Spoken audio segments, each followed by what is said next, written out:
Hey folks, I've been working on an application lately to run a very large number of molecule calculations based on materials or molecules that were generated procedurally. So what I want to talk about today is a part of the application that has to do with how I generated a very large number of molecules and did so in a way that is efficient in that I never have to store the entire list if I don't want it. So I'm going to talk about this in two steps. First, I'm going to talk through the application for, or the function that I use for generating large numbers of molecules incrementally, and then how I take that list or generator of molecules and pick only a certain fraction of them. So I'll start off by talking about the code base that I use for generating the molecules. It is not one that I've written myself, but one that I'm very happy with. It's a tool called Surge. There's a publication on how they've written this lovely C code to be able to generate large numbers of molecules very quickly. And it's not only open source, but you can download a compiled version of it from GitHub very easily. So that's the starting point for my application. And what Surge will do for you, and excuse me a sec, I didn't pull it up ahead of time. But we'll just go ahead and show it to you. It will generate those molecules for you in the smiles format if you run it appropriately. So let's say I want to generate all benzene-like molecules. It will quickly, and you can see it generated 217 of them in 10 milliseconds, generate all of those smile strings. So what I want to do is write a Python operation that reads these molecules as they're being generated. And I do that using a tool called popen, which is from Python's standard subprocess library, where I provide it a string of a command that I want to execute on the command line, like I just did in the terminal, and then write its output to places that I want. So I've got two bits of output from this code. One is the standard error, the things that include the debug information, and the other is what I actually care about in most cases, which is the list of molecules. So I want the standard error to go to disk. So what I do is I open up a file in a temporary folder that will contain my standard error, and that will get written to disk. The standard out, I want to get written to a pipe, which a pipe is a buffer that's held by the operating system that holds bits of data being passed from one program to another. It is fixed size. So what I need to do in the software is, while I'm writing to the pipe, have something that automatically reads it out. So to do that, I have this proc.standout, or standard out, and I'm going to incrementally read from it. So here I'm reading a line of binary data, I'm decoding it to a string, and I'm stripping off any white space. There's usually like a carriage return or something at the end. So this produces a endless or close to endless stream of new molecules to evaluate. So if we take a look at running this thing in practice, all I have to do is call generate molecules with Surge, given the stoichiometry, and it'll produce those molecules. So let's show running that in the debug mode. So let's go ahead and run this with the debugger.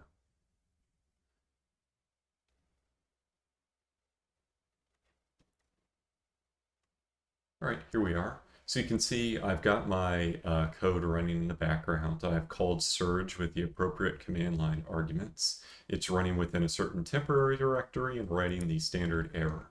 So let's go over to my terminal. We can see that, let's see, where's my terminal? Here it is. If I look in my temporary folder, I've got my Surge standard error file, and I can see that, oh, this one is actually already done, but the program hasn't exited because I haven't finished reading from the buffer. So let's take a look. Yep, there is Surge. It's defunct. It has finished executing, but it hasn't finished that buffer being read from. So what we're going to happen is we're going to read through, and yep, here I'm reading a line from the standard output. You can see it's water. The smile string for water is just oxygen. And when I decode it, it's going to just return that data. So here I've finished executing. I've stepped through that loop. There's nothing more to read. That process should have been closed now. Yep, no more surge. So we're all happy. There's no exit code that isn't 0. 0 means that everything exited fine. I delete the temporary directory, and we're good. And we can just show for completeness doing the actual larger molecule. Here I'm running propane. You can see there's only propane that's possible at that code, and we can go on from there. So this is how we've created a function now that is able to generate a stream of text to read from. And you can see how it was holding that program open while I was reading from the buffer. So I can continually generate a set of molecules, process them. When I need more, go back and generate more, and do all of that without having to consequently store everything in memory.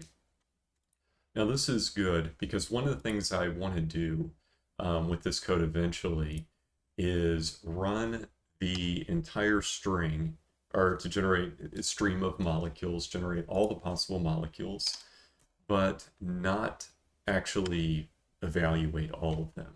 So to do that, I created a separate function, which is getARandomSelection, which what it will do is generate all possible molecules, but only return a certain number or a certain fraction of them.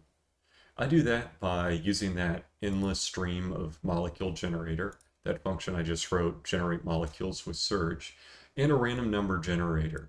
And what I'm going to do is I'm going to assign each molecule that I generate a random score, and I'm only going to return the ones with the best score.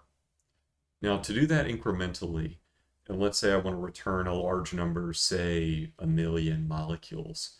One way you could think to do this originally is, well, I'll append it to a list, I'll sort the list, and I'll drop the one off at the end.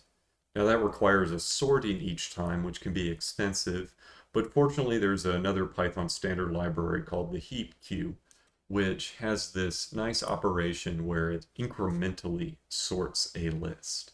So what I'm going to do is, as soon as I generate that score for a molecule, and if I'll go through and I'll take my output list that I'm going to generate, and I'm going to incrementally storing it using this heap push, which will take the molecules and it'll push it into the list in such a way that it keeps it sorted.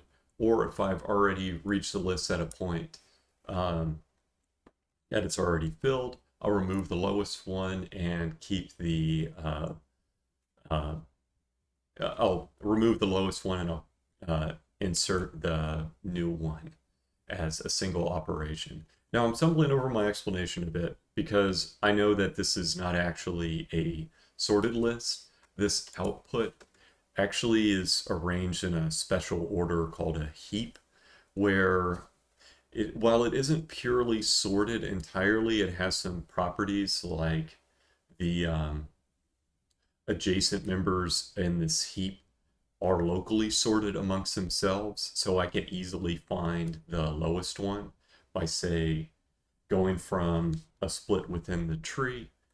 I know where at a certain point how to go and find a lower value.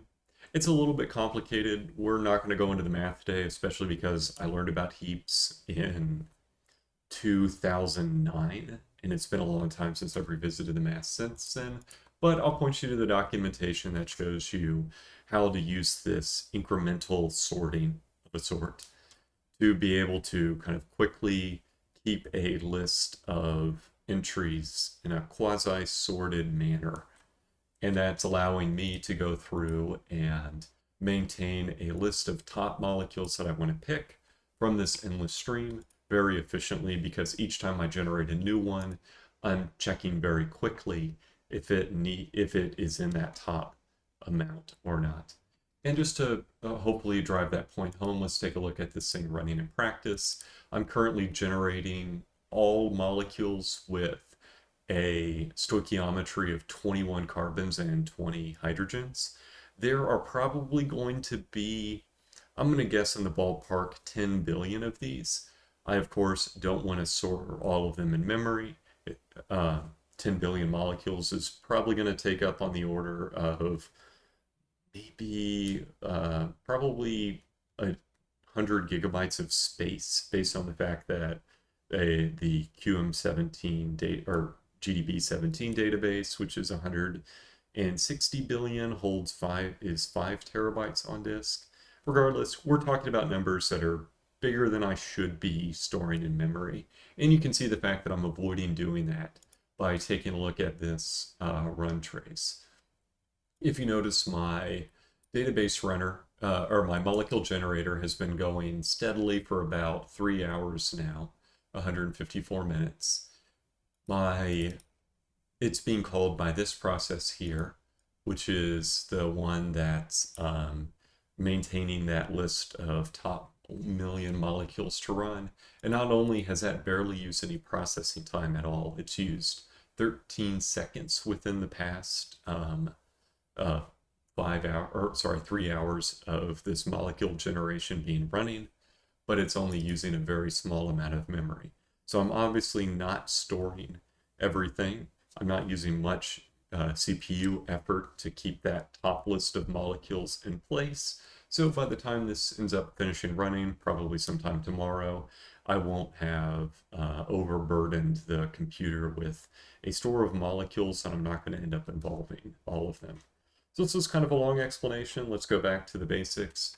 What we've shown in this exercise is how to run a process and incrementally read the output from it, which is how I generate a almost infinite stream of molecules to read from.